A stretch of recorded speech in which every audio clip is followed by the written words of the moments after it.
रहली के पंढरपुर में स्थित मराठा कालीन समय का प्राचीन भगवान विट्ठल का मंदिर, जिसमें मराठा कालीन परंपराएं लगातार जारी हैं। यहाँ लगने वाले भव्य मेले में बाहर और अन्य प्रदेशों के स्थानीय निवासियों के परिचित रिश्तेदार यहाँ पहुँचते हैं।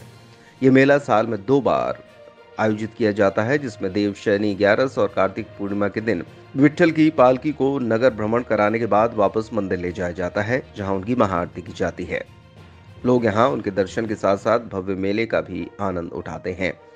पंढरपुर के इस प्राचीन मंदिर में मराठा कालीन होने का इतिहास और उसका उल्लेख भी मिलता है। बताया जा रहा है कि देश में विट्ठल भगवान के सिर्फ 2 ही मंदिर हैं, जिसमें एक महाराष्ट्र के सोलापुर और दूसरा मध्य प्रदेश के सागर जिले की रहली तहसील में है। जानकारी देते हुए पंढरपुर मंदिर ट्रस्ट के अध्यक्ष डॉक्टर जितेंद्र जामदार जबलपुर ने बताया कि इस मंदिर की हूबहू आकृति महाराष्ट्र के सोलापुर में स्थित पंढरपुर के जैसी ही प्रतिकृति है। 2 साल पहले महाभारत में श्री कृष्ण का किरदार निभाने वाले नीतीश भारद्वाज भी यहां पर भगवान विट्ठल का अभिषेक करने पहुंचे थे। महाराष्ट्र की कई नामी हस्तियां भी यहां दर्शन करने पहुंचती हैं। बता दें कि महाराष्ट्र और रहली के दोनों ही स्थानों पर एक जैसा ही दृश्य बताया जाता है, जिसमें 2 नदियों का संगम, कमर पर हाथ रखे मंदिर में विराजी नैनाभिराम भगवान विट्ठल की प्रतिमा और 2 नदियां जो चंद्राकार रूप में बहती हैं। यही कारण रहा कि मराठों के शासनकाल में यहाँ पंढरपुर नाम से नगर बसाया गया और महाराष्ट्र के पंढरपुर जैसे ही हूबहू मंदिर का निर्माण कराया गया।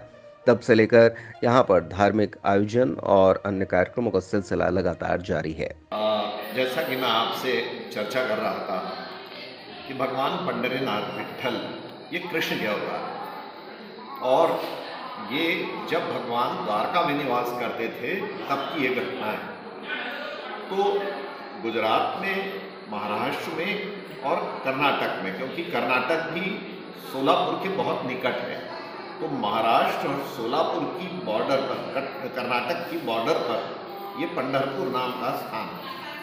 वहाँ पे 2 नदियाँ हैं, एक का नाम है भीमा और एक का नाम है चंद्रभागा, और इन 2 नदियों का संगम है। और वहाँ पर संगम के बाद ये जो नदियाँ हैं ये पूरे उस पवित्र स्थान की परिक्रमा करते हुए एक प्रकार से, और एक उसका एक टापू टाइप का बना हुआ है जिसकी परिक्रमा करते हुए फिर आगे अपने पथ पर निकलती हैं।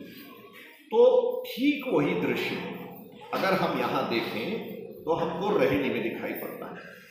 और लगभग आज से 300 वर्ष पूर्व यहाँ की जो खेर परंपरा की जो उस समय की रानी थी, रानी साहब खेर कहते हैं उनको, तो उनके द्वारा यहाँ पे इस स्थान को देखकर उनको उस बात की याद आ गई कि अपन पंढरपुर जब जाते हैं तो वही दृश्य दिखता है। और फिर हो सकता है ईश्वरीय संकेत हुआ हो, कुछ भगवान ने दृष्टांत दिया हो, कुछ स्वप्न में दिया हो कि यहाँ पर हमारा मंदिर स्थापित करें, तो यहाँ पर फिर उन्होंने मंदिर स्थापित किया। और भगवान कृष्ण की वही मूर्ति जो कमर पे हाथ रखे हुए कृष्ण है और जिनको विट्ठल कहते हैं, उस मूर्ति की यहाँ स्थापना की। अब स्वाभाविक है कि वो जो मूर्तियाँ हैं वो केवल पूरे देश में क्या पूरे विश्व में आपको दिखाई पड़ेगी। जहाँ जहाँ भक्त संप्रदाय के लोग रहते हैं, खास करके गुजराती, मराठी और कर्नाटक, तो वो दुनिया में कहीं भी रहेंगे तो उनके घर में एक छोटी सी विट्ठल की प्रतिमा रहेगी या एक फोटो रहेगा। अगर कम्युनिटी बड़ी है तो वहाँ एक मंदिर रहेगा। तो ये विट्ठल रखवाई मंदिर तो आपको सैकड़ों मिल जाएंगे पूरे देश के अंदर और विदेशों में। पर जो यहाँ के मंदिर है उसकी विशेषता है कि ये बिल्कुल ओरिजिनल पंढरपुर की प्रतिकृति, और वो पंढरपुर है, ल नहीं है, वो अपन उसको बोलचाल की भाषा में वो पंढरपुर हो गया है, पर एक्चुअली इसका नाम है पंढरपुर। विट्ठल रुक्मिणी का एक बड़ा मंदिर है जहाँ पे आज वारी जाती है। लोग पदयात्रा से वहाँ पर भगवान के दर्शन करने के लिए जाते हैं। आषाढ़ी और कार्तिकी दोनों महीनों में एकादशी का बहुत ही महत्व है। वैसे तो हर महीने की एकादशी में विष्णु भगवान की पूजा की जाती है, लेकिन साल में 2 एकादशियाँ, देवशयनी और देवउठनी, ये 2 बड़ी एकादशियाँ होती हैं। तो इस वर्ष हम पंढरपुर तो नहीं जा पाए दर्शन करने, इसीलिए यहाँ रहली पंढरपुर में भगवान विट्ठल के और रुक्मिणी माता के दर्शन करने आए हैं। बहुत ही रम्य वातावरण है और बारिश से और ज़्यादा बहुत अच्छा यहाँ पर भावात्मक वातावरण हो गया है। और अभी बस यहाँ पर भी यात्रा निकलने वाली है, तो उसी का इंतज़ार कर रहे हैं और भगवान के चरणों में बैठे हुए हैं। अभी हम 115 किलोमीटर की यात्रा तय करके आए हुए हैं। लगभग आप कितनी बार मंदिर आ चुके हैं? हम लोग 2 से 3 बार आ चुके हैं। वर्ष में 1 से 2 बार तो आ ही जाते हैं। अभी पिछले कुछ वर्षों से यहाँ पर आ रहे हैं। महाराष्ट्र के मंदिर में और इधर के पंढरपुर के मंदिर में क्या अंतर है, कुछ दिखाई दी?